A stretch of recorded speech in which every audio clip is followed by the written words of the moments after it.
Hi everyone. In this lesson we're going to be talking about how to put together an outline for your speech.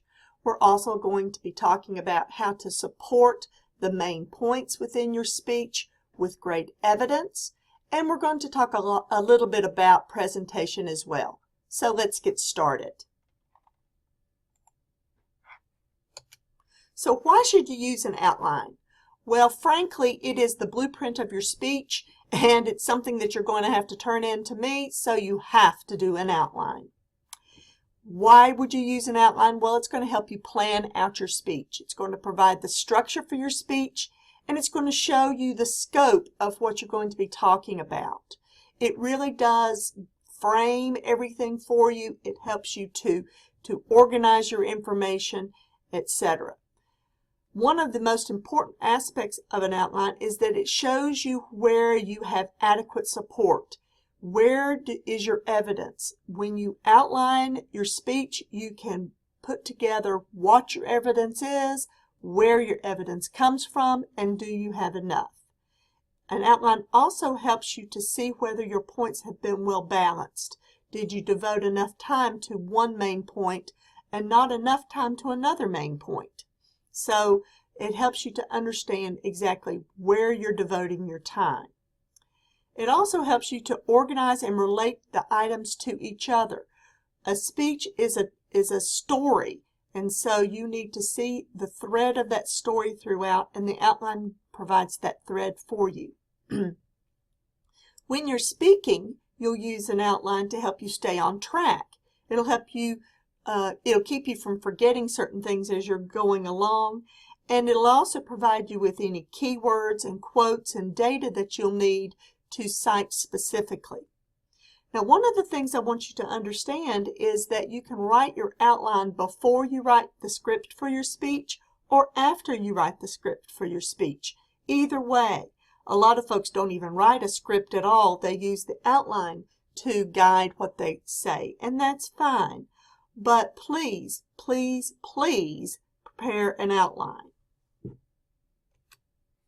Now, when you prepare your outline, you're going to want to work on the body of the speech first. And when you work on the body of the speech, what you're going to want to do is put together some main points. So let's talk a little bit about preparing those main points. Think very carefully about what the main points are going to be. Keep those points separate. Make sure that they're independent of each other.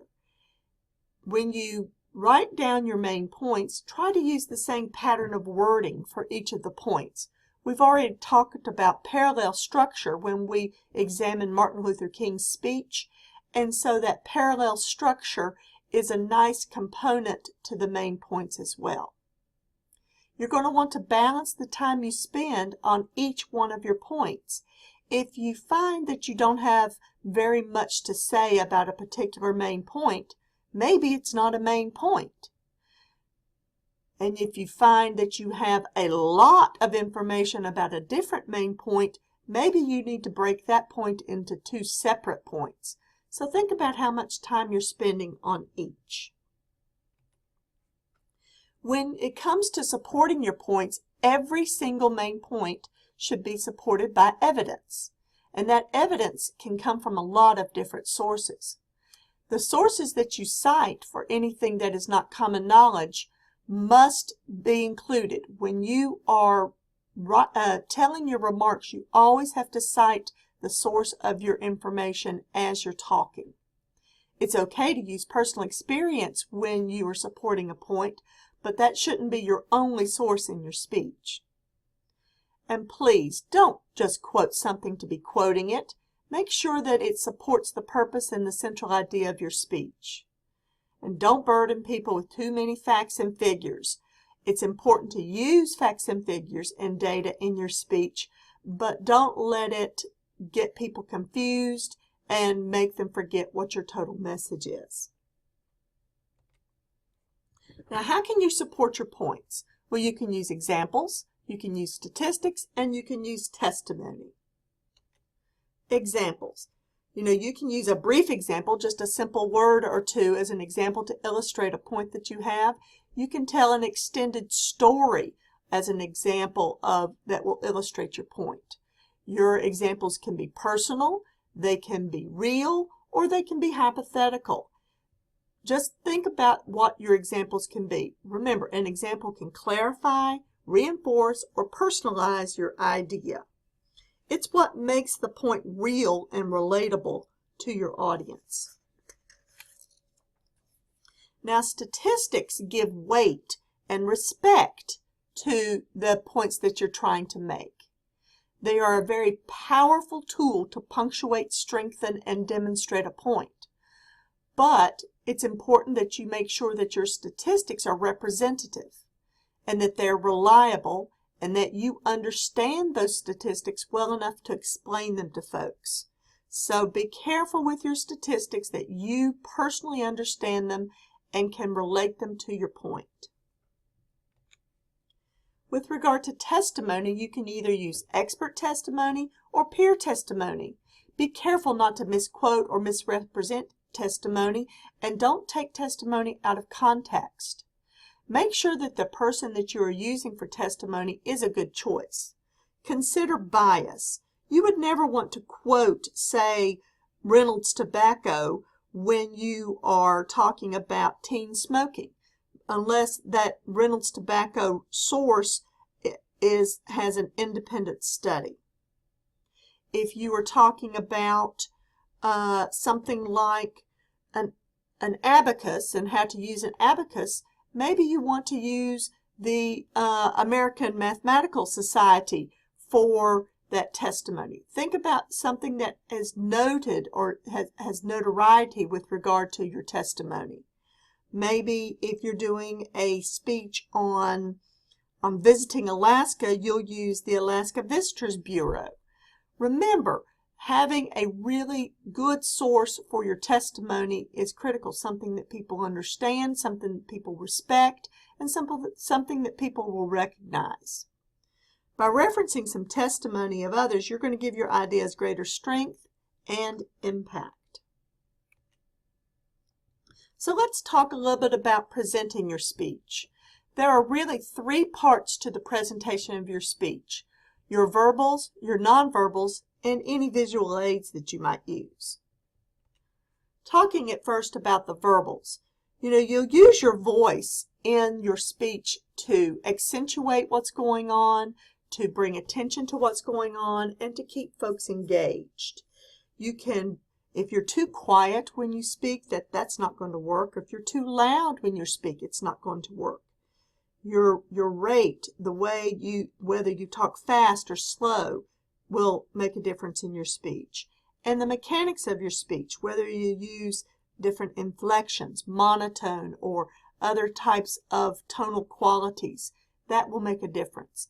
You're going to watch a video, a TED Talk from a fellow named Julian Treasure, and he is going to talk with you a lot about the verbals in your speech and using your voice to make your speech really, really go well. Now, your nonverbals include your personal appearance, how you move and gesture during your speech, and the amount of eye contact that you use. I want to talk a little bit about those nonverbals, specifically the personal appearance. When you are delivering your speech, I ask that you not wear a hat, ever, ever, ever, that you make sure that your hair is away from your face, and that you don't use any sort of logo shirts. All of those things can distract or keep your audience from seeing you and connecting with you. Also, it's better to err on the side of being more dressed up than less dressed up when you deliver a speech. So wearing something nice, wearing something that would be one of the better pieces of your wardrobe is important. Of course, you wouldn't want to wear a cocktail dress or a tuxedo when you're giving a speech unless it's an affair where that's appropriate. But wearing something that is a little more polished with your hair pulled away from your face is important for the delivery of your speech. Now let's talk a little bit about visual aids. You can use a lot of different visual aids when you're presenting a speech. You can, of course, it depends upon the venue of your speech. If it's too large, then you may not be able to use a visual aid, or you may use something like a PowerPoint slide projection, something like that. But some visual aids can include objects and models, photographs and drawings, graphs and charts, or you can even use your body as a visual aid. So, for example, if you are doing a speech on how to count with an abacus, you might actually pull out an abacus and show it to people and show how to count with it. If you are doing a speech on the tricks and techniques used for taxidermy, you might pull out a taxidermy fish or a taxidermy squirrel or something like that. If you were doing a speech on planning the ultimate Alaska vacation, you might show photographs from that Alaska vacation or a map of Alaska to show where the different points of interest might lie. You could use charts and graphs to illustrate your point. You know, visualizing data really helps bring it home and make it make more sense. If you show a chart or a graph, it will demonstrate what is most prevalent, or it'll identify a trend in the data, etc. So a nice chart or graph is often very helpful. And finally, you can use your body in a speech. If you are talking about the benefits of yoga, you might illustrate a few yoga poses in your speech.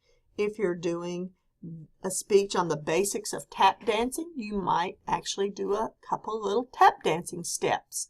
All of those will give you opportunities to show and give more interest to your speech with an assistance of some sort of visual aid. So that's about it. I hope that helps you with preparing your outline, supporting the main points in your outline, and giving you some ideas of how you can present your speech in an interesting and meaningful way. Until next time, see you later.